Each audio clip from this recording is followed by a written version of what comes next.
May resibong hawak na itong si Jenny at tilang gagamitin din niya ito laban kay Dara para tigilan na siya ni Dara. Samantala sa kabilang banda, unti-unti nang bumawi itong si Amelia kay Jenny. Nabalitaan din ni Megan ang ginawa ni Amelia para kay Jenny. Nanggigigil sa galit ang maldita, kasama si JC sinugod nila ang tahanan ni Jenny. Nagwawala siya at kinumpronta din itong si Jenny dahil hindi pa umano ito nakontento. Lahat ng meron siya ay kinuha umano ni Jenny. Gustong magpaliwanag ni Jenny pero hindi na siya binigyan ng pagkakataon ni Megan dahil ito ay nagwawala na. Kitang-kita sa dalawang mata ni Amelia kung paano sinaktan ni Megan itong si Jenny. Nadismaya ang matanda sa kanyang isang apo. At dahil sa pangyayaring iyon, nakuha ni Jenny ang simpatya ni Amelia.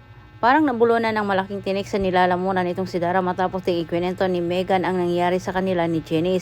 Sabay sabi na pinuntahan umano ni Amelia ng anak ng Bitkabos na itong si Jenny. Napagtanto ni Dara na parang kasing katulad na lang siya ni Menchi dahil sa relasyon nila ni Freddy. Nagpapahiwatig si Dara kay Freddy na gusto na niyang maging legal, ayaw na niya tawaging Bitkabos. Na para bang sinusulsulan na niya si Freddy na hiwalayan itong si Vanna at siya ay gawing legal.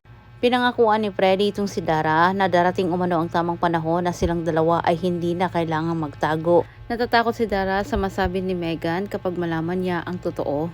Sobrang nahirapan itong si Jenny na sabihin kay Vanna ang kanyang mga nasaksihan. Lalo na't wala umano siyang matibay na katibayan, baka pagsimulan umano ng malaking gulo.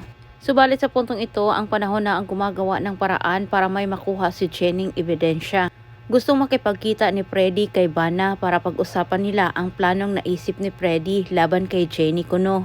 Agad naman itong kinagat ni Dara kahit pumayag siya na magkita sila ni Freddy. Nagkataon na sa isang lugar lang silang tatlo. Nakita ni Jenny si Freddy, lalapitan na sana niya ito pero bigla na lang naatras itong si Jenny nang bigla namang lumitaw si Dara. Ang buong akala ni Jenny mag-uusap lang ang dalawa ngunit taliwas ang nangyari sa kanyang inasahan. Hindi nag-alinlangan itong si Jenny na kunan ng video ang ginagawa ng dalawa para ipakita ito kay Vanna.